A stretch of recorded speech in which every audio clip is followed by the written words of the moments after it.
তেওঁ যে নহ'ল কোৱা মনৰ কথাটি মোৰ হিয়াত বুকুতে থোৱা লগনো কলি গ'ল তেওঁ যে নহ'ল কোৱা।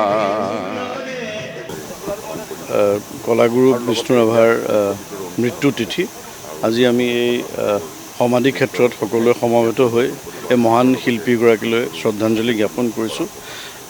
লগতে আমি প্ৰত্যেকটো বিধানসভা সমষ্টিতে ৰাজ্য চৰকাৰ তথা জিলা প্ৰশাসনৰ ফালৰ পৰা কলাগুৰুৰ গীত মাত পৰিৱেশনৰ কাৰণে একোখনকৈ বাহন সজাই পৰাই তোলা হৈছে। বিভিন্ন শিক্ষানুষ্ঠানতো বিভিন্ন প্ৰতিযোগিতাৰ আয়োজন কৰা হৈছে আৰু লগতে আবেলিলৈও এক অনুষ্ঠান আমি জিলা আয়ুক্তৰ কাৰ্যালয়তে আয়োজন কৰিছোঁ। গতিকে এই ধৰণে আমি এই মহান শিল্পীগৰাকীলৈ আমাৰ শ্ৰদ্ধাঞ্জলি জ্ঞাপন কৰিছোঁ।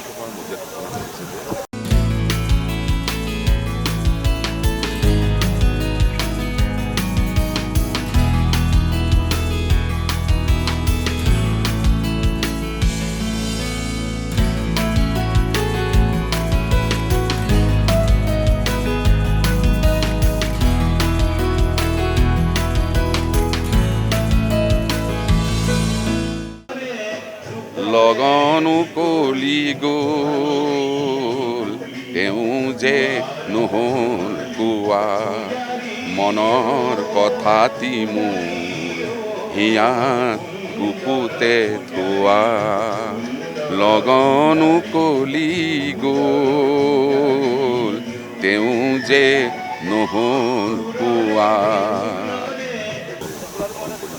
কলাগুৰু বিষ্ণু ৰাভাৰ মৃত্যু তিথি আজি আমি এই সমাধি ক্ষেত্ৰত সকলোৱে সমবেত হৈ এই মহান শিল্পীগৰাকীলৈ শ্ৰদ্ধাঞ্জলি জ্ঞাপন কৰিছোঁ। লগতে আমি প্ৰত্যেকটো বিধানসভা সমষ্টিতে ৰাজ্য চৰকাৰ তথা জিলা প্ৰশাসনৰ ফালৰ পৰা কলাগুৰুৰ গীত মাত পৰিৱেশনৰ কাৰণে একোখনকৈ বাহন সজাই পৰাই তোলা হৈছে। বিভিন্ন শিক্ষানুষ্ঠানতো বিভিন্ন প্ৰতিযোগিতাৰ আয়োজন কৰা হৈছে আৰু লগতে আবেলিলৈও এক অনুষ্ঠান আমি জিলা আয়ুক্তৰ কাৰ্যালয়তে আয়োজন কৰিছোঁ। গতিকে এই ধৰণে আমি এই মহান শিল্পীগৰাকীলৈ আমাৰ শ্ৰদ্ধাঞ্জলি জ্ঞাপন কৰিছোঁ।